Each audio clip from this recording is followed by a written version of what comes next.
is ready.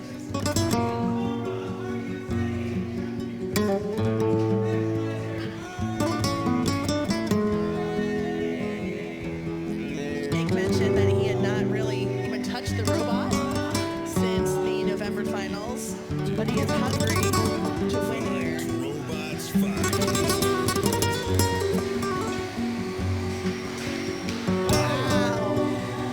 Already Sombra up on the side rail, Perfect shot from Maximizer. sending that mini-bot absolutely flying. We'll see if Sombra 12 is going to call in its first on stick or if Maximizer is just going to get on top of it. I think he's trying. Oh! Softball lob. Taking Sombra 12 up and over the house bot. He's just not even letting the house bot get in there.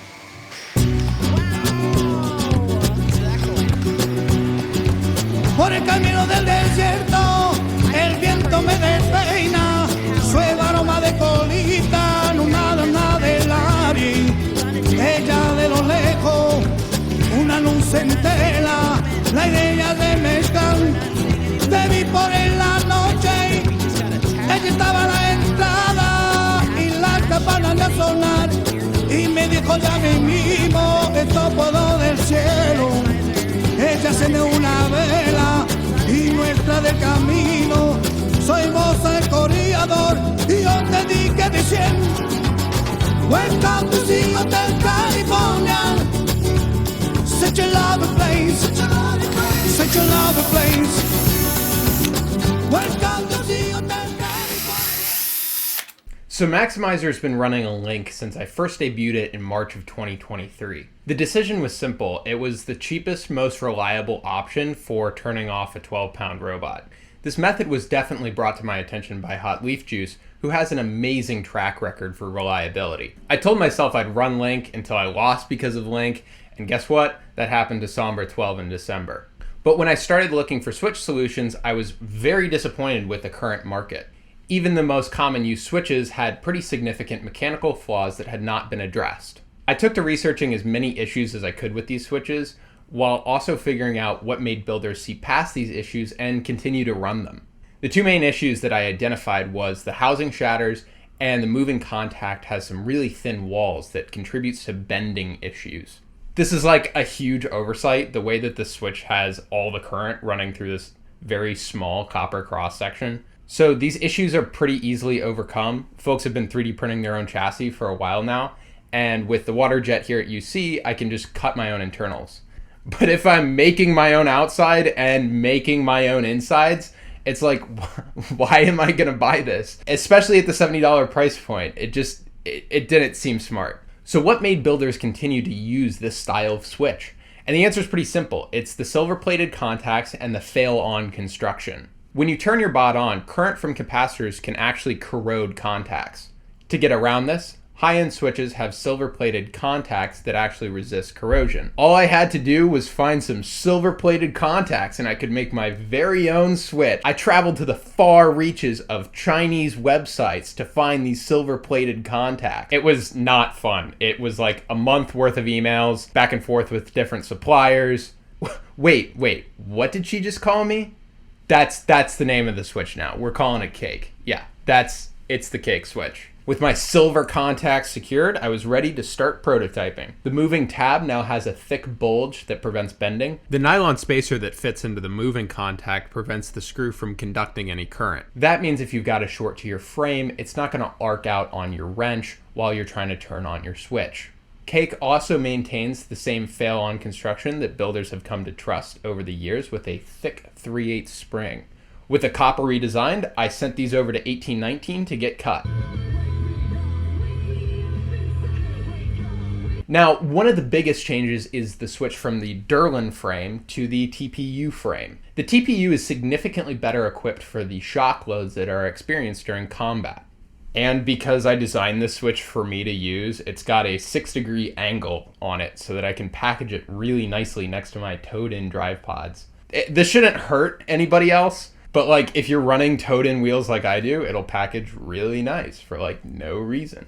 Even though it's got this angle on it, it still fits in the same footprint as competitor switches, but is smaller both in height and depth. Reference CAD will be posted on maximizermerch.com.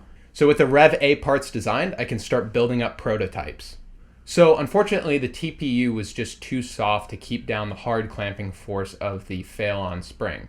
So as part of the design process that we switched this from a TPU top to a nylon top. This scared me a lot at first. I did not want to repeat the same issues that previous switches had with the top shattering. To keep stresses down, the front hole is enlarged and the back hole is removed so that the mounting screws pass through. This design update prevents rigidly mounting the top, which can lead to the cracking issues that other switches have. I built up the beta testers and sent those out into the world. Back here at home, I decided to do some of my own testing. One of the biggest concerns that I have moving to the TPU frame was the thermal properties. I talked to my team a bit about it, and they were able to come up with two hypotheses. A, all 4 of the bolts pull out of the top as the spring forces the top off. Or B, the spring cuts down into the TPU and loses tension as the switch heats up. This is my very legitimate test rig. All right, here we go. Blue LED is on.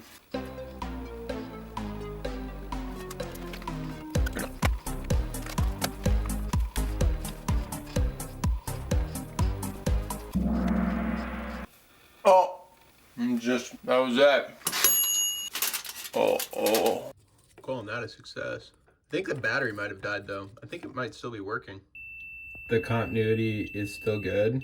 The LED just died.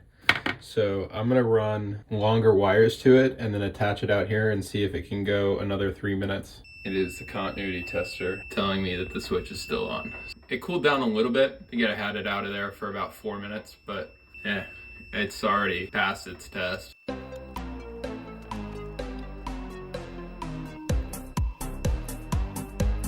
I do have a fire extinguisher here. Just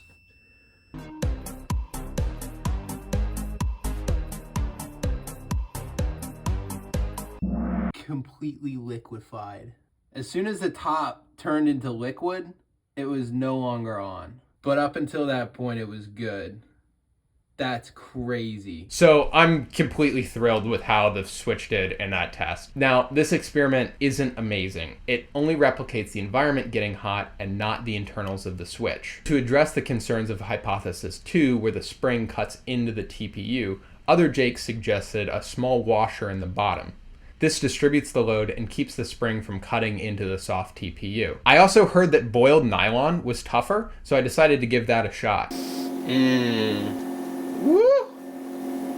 While the top is warm, it's a perfect time to press in the lugs for a tight fit. After the boil, the nylon had a noticeably different sound due to the absorbed water and temper.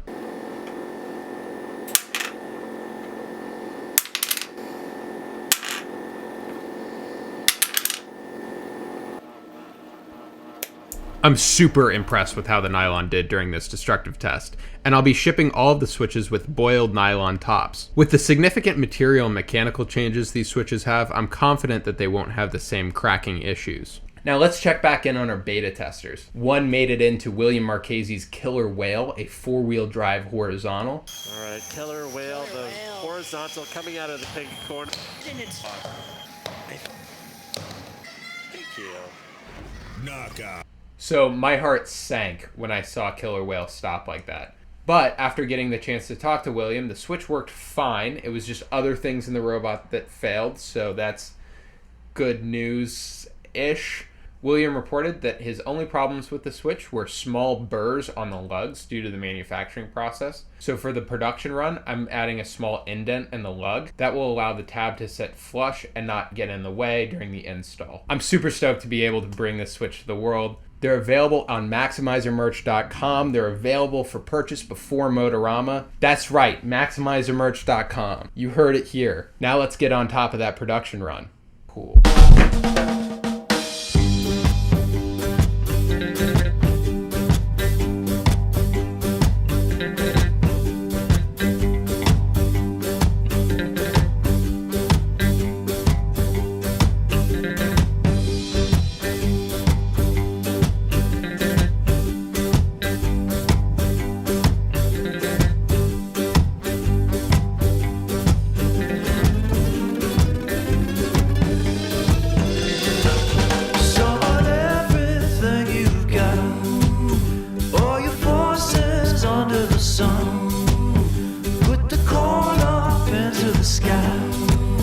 I'll take you one by one. Come on and take me on.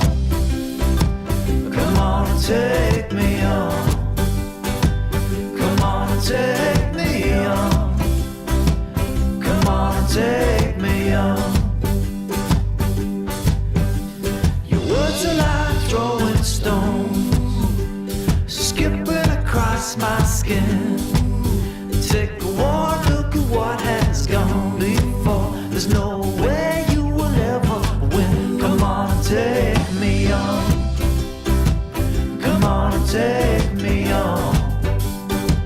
Come on and take me on. Come on and take me on. 'Cause when the war is over, the fight is done. Well, I'll be lying in the sun. When the war is over, the fight is done. We'll be lying in the sun. Yeah, when the war is over, the fight is done. We'll be lying in the sun.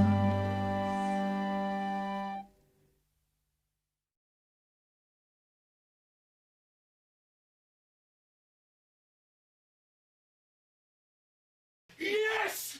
Hell yeah! Hey, come on, baby! Come on! Yes! Come on!